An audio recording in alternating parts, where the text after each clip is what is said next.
Hello, welcome to another video. Today we'll be taking a look at the industrialization in late Imperial Russia. We'll take a look at the historical context, the government initiatives, the key figures, the economic growth, labor conditions, social changes, foreign investment, challenges and limitations, political implications, historical significance, and cultural impact. Now, let's take a look first of all at the historical context. Well, before this industrialization, Russia was an agrarian economy.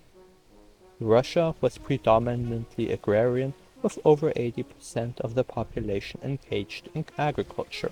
The serfdom's abolition in 1861 and the emancipation of serfs created a mobile labor force necessary for industrial development. Nicholas Ryazanovsky highlights this in his book The History of Russia. Nicholas Ryazanovsky and Mark Steinberg provide a comprehensive background on Russia's pre-industrial economy in their book The History of Russia. A quote of theirs is, "The abolition of serfdom laid the groundwork for a labor market essential for industrial expansion." There were also some government initiatives. The Russian government, under figures like Sergei Witt, actively promoted industrialization through policies such as protective tariffs and state investments. The construction of the railway between 1891 and 1916 was crucial for integrating the Russian economy and facilitating industrial growth. The Industrialization of Russia between 1700 and 1914, a book by William L. Blackwell, discusses the government's role in promoting industrialization. William L. Blackwell states that Witt's policies and the construction of the Trans-Siberian Railway epitomized the state's commitment to fostering industrial development. Some key figures were Sergei Witt, who was a finance minister between 1892 and 1903. He spearheaded major economic reforms, including the development of the railway network and the adoption of the gold standard. Pyotr Stolpin was the prime minister between 1906 and 1911, and he implemented agrarian reforms and aimed at increasing productivity and creating a class of independent farmers. Witt and the Tsar's Economic Policy by Francis W. Zislo. It's a book that offers insight into Witt's economic strategies. Witt's vision of a modern industrial Russia was realized through the combination of state intervention and infrastructural development, states Francis W. Zislo. The economic growth. Well, there was rapid industrial expansion. By the early 20th century, Russia experienced significant growth in sectors like coal, iron, steel, and textiles. There was also some urbanization.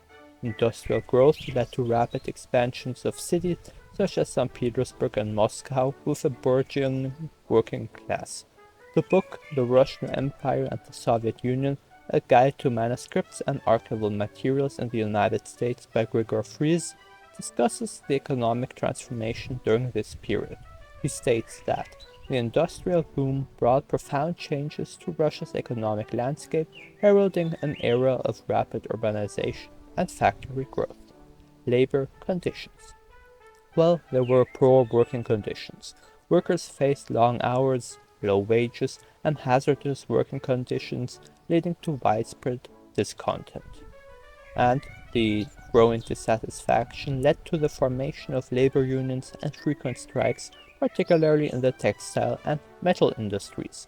The book Russian Workers and the Socialist Revolutionary Party through the Revolution of 1905 to 1907 by Christopher Red explores labor conditions and movements. A quote is, "The harsh realities of industrial labor fostered a spirit of resistance among workers, culminating in strikes and revolutionary activities." Some social changes, of course, also happened. The working class emerged. A new social class emerged, distinct from the traditional peasantry and nobility, with unique interests and political aspirations. The working class.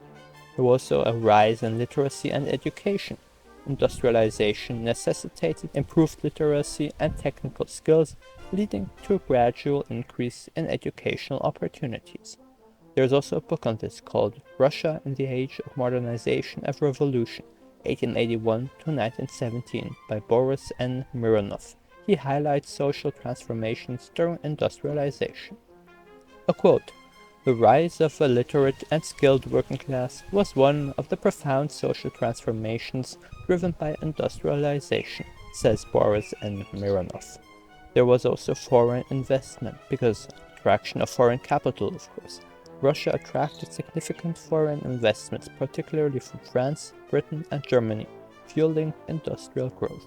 There was also technological transfers. Foreign investment facilitated the transfer of technology and expertise, accelerating industrial development. A book that looks at this is Foreign Capital in Russia, an Economic History, by Peter Kachel, who examines the role of foreign investments in Russian industrialization.